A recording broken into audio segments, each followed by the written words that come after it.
தளபதி விஜய் அவர்களின் மிகப்பெரிய ஒரு ரசிகனாக நான் என்ன சொல்கிறேன்னா, தமிழ்நாட்டு மக்கள் தயவு செய்து இலவசத்தை எதிர்பார்க்காதீங்க.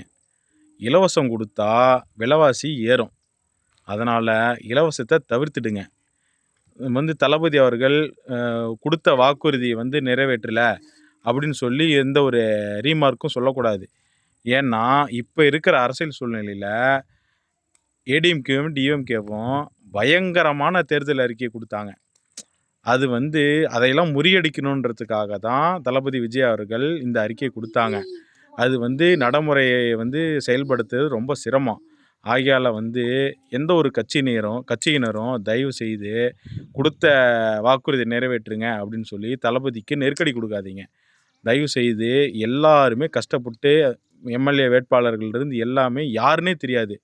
தளபதிக்காகவும் விசில் சின்னத்திற்கும் ஓட்டு அடித்து ஓட்டு நொகுத்தி எடுத்துட்டாங்க. அதனால் இவங்க தான் 5 வருஷம் ஆளட்டுமே, எப்படி தான் இருக்குதுன்னு பார்ப்போமே, தூள் கிளப்புறாங்களான்னு பார்ப்போம். நன்றி.